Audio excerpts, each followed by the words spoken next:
CM के आदेश के बाद दिल्ली सरकार ने फैसला लिया कि दिल्ली में 1 जुलाई से 10 साल पुराने डीजल और 15 साल पुराने पेट्रोल वाहनों को ईंधन नहीं दिया जाएगा और उनकी जब्ती कार्रवाई भी की जाएगी। हालांकि इस फैसले का जब विरोध हुआ तो दिल्ली सरकार ने सीएम को फिर से लेटर लिखा है और कहा है कि इस फैसले को फिलहाल लागू करना तर्कसंगत नहीं है, लिहाजा नवंबर में या फिर अगले साल मार्च से इस योजना को जब अन्य शहरों में लगाया जाएगा उसके साथ लगाया जाए। अब आपके मन में ख्याल जरूर आ रहा होगा कि अगर गाड़ी किसी की पुरानी है, वो जब्त होती है तो उसका क्या होता है, तो हम आपको इसका जवाब देते हैं। मेरे पीछे आप देख सकते हैं ये काले खामे स्क्रैप पिट इसे कहा जाता है, ट्रांसपोर्ट विभाग का है।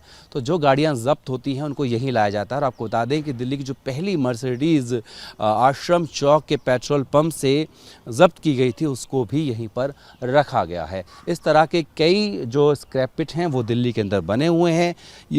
नियम ये है कि पहली बार में केवल 10,000 का चालान काटा जाएगा और जो गाड़ी के मालिक हैं उनसे एक अंडरटेकिंग ली जाएगी कि आप दिल्ली के अंदर इन पुराने वाहनों को नहीं चलाएंगे। अब ऐसे में अगर दोबारा वो गाड़ियां सड़क पर आती हैं तो इनको इम्पाउंड यानी कि जब्त कर लिया जाएगा। और उसके बाद 13 ऐसे वेंडर्स हैं जो कि स्क्रैप का काम करते हैं, तो उनमें से किसी एक जगह पर स्क्रैप के लिए उस गाड़ी को जब्त करने के बाद भेज दिया जाएगा। तो ऐसे में जो गाड़ी के मालिक होंगे उनसे कहा जाएगा कि पूरे दस्तावेज़ लाइए और एक जो तय उसकी कीमत है गाड़ी की वो स्क्रैप डीलर उनको देगा। स्क्रैप कर दिया जाएगा गाड़ी को, लेकिन उससे पहले ये जो स्क्रैप ट्रांसपोर्ट विभाग का है यहाँ पर उनको लाया जाएगा अलग अलग इलाकों के हिसाब से। तो फिर उसके बाद में यहाँ से जो है वो जिस भी वेंडर को निश्चित किया जाएगा कि वो उस गाड़ी को स्क्रैप किया जाएगा उसके पास पहुँचाया जाएगा। लेकिन ये पूरी प्रक्रिया जो है वो क्रेन के द्वारा होगी, यानी कि उन गाड़ियों को आप खुद से चलाकर या फिर उनको एक जगह से दूसरी जगह ईंधन के माध्यम से नहीं ले जाया जा सकता है। तो उसके बाद फिर उस गाड़ी को स्क्रैप किया जाएगा, सर्टिफिकेट मिलेगा और नई गाड़ी लेने पर उसमें जो है रोड टैक्स से लेकर तमाम जो इंसेंटिव सरकार ने तैयार किए हैं उनका लाभ मिलेगा। लेकिन फ़िलहाल अगर मैं इस बात को बात करूं तो दिल्ली के लोगों को थोड़ी सी राहत ज़रूर मिल रही है, क्योंकि दिल्ली सरकार ने भी कहा है कि ऐसे जो 62 लाख के आसपास टोटल ऐसे व्हीकल्स हैं जिसमें 4 व्हीलर 2 व्हीलर दोनों शामिल हैं, इनको फ़िलहाल लागू करना मुनासिब नहीं है। उसके पीछे वजह दी गई है कि जो कि APNR यानी कि automated number plate recognition camera है उसमें खामी है। खामी किस तरीके से है कि केवल हाई सिक्योरिटी नंबर प्लेट्स को ही वो डिटेक्ट कर सकता है। साथ ही साथ जो स्पीकर के बजने का उसमें भी डिफेक्ट पाया गया है और ये पाया गया है कि ये जो डाटा है फ़िलहाल जो APNR कैमरा जो हैं वो केवल दिल्ली का जो वाहन का डाटाबेस है उससे ही कनेक्टेड है। तो ऐसे में जो बाहर की गाड़ियां हैं उनको ट्रैक करना थोड़ा सा मुश्किल है।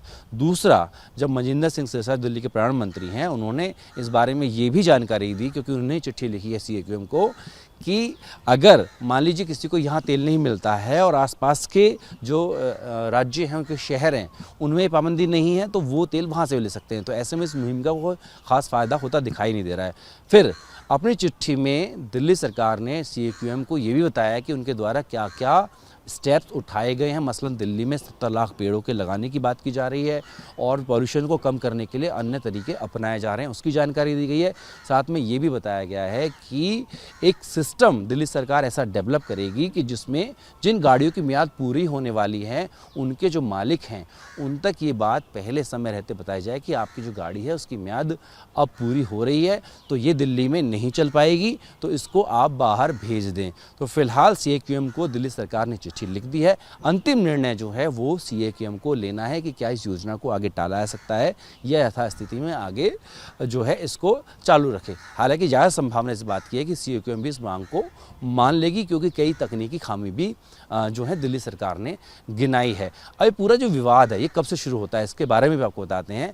दरअसल 2014 की मैं बात करूं तो एनजीटी ने सबसे पहले प्रदूषण के मामले पर सुनवाई करते फैसला किया था और कहा था कि ऐसे जो व्हीकल हैं, मसलन अगर डीजल की बात करें तो 10 साल और पेट्रोल के 15 साल, इनके चलने से सड़कों पर एयर पोल्यूशन होता है तो इनको ना चलाया जाए।